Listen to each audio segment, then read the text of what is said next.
Now I would like to start with foreign travelers and writings. The earliest reference of the in India in Greek text date from 5th century BC, and their frequency increases thereafter. One of the most famous work is Indica of Megasthenes, ambassador of Seleucus Nicator to the court of Chandragupta Maurya. The book is lost, but later Greeks were preserved paraphrases of some of its sections. The ancient India, many Greeks and Latin texts of the 2nd century BC to the 2nd century CE, referring to include Indian works on of Arians, Strabo, and Pliny the Elder, and the anonymous Periplus Maria Periplus of the Erythraean Sea. These texts are especially important for the history of Indian Ocean trade. Many Chinese monks made long and arduous overland journey to India, crossing mountains, plateaus, and deserts in order to collect authentic manuscripts of Buddhist texts, meet Indian monks, and visit places of Buddhist learning and pilgrimage.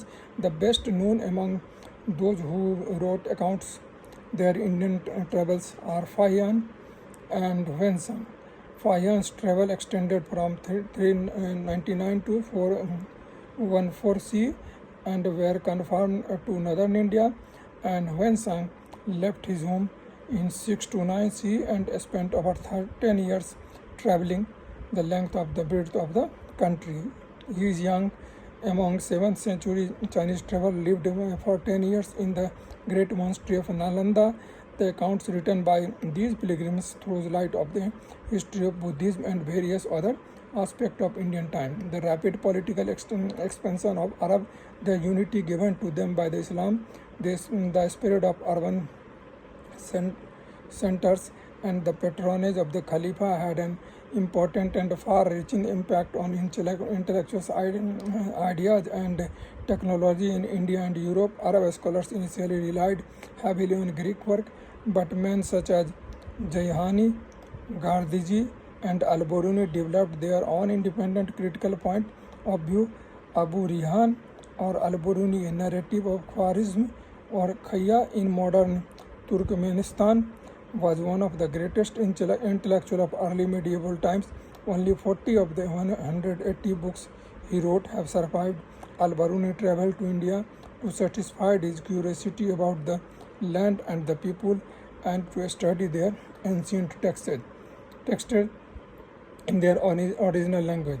In his Tahqiq-e-Hind covers a large number of topics including Indian scripts, science, geography, astronomy, astrology, philosophy, literature, belief, customs, religions, festival, rituals, social organization, and laws. Apart from the historical value of his description of 18th century India, Al-Biruni helped modern historians identify the initial years of Gupta era. The Tahqiq-e-Hind states that the Gupta era began 241 years after the beginning of the Shak era. Since the Shak era began in 78 CE, this place was the beginning of the Gupta era. In 319-20 CE, Suleymania, Al-Masudi, and Ibn Battuta were other travelers who wrote about India. The Shahnama Firdausi, a classical Persian poetry, and the Gulistan by the famous poet Sadi refers incidentally to the aspect of Indian trades.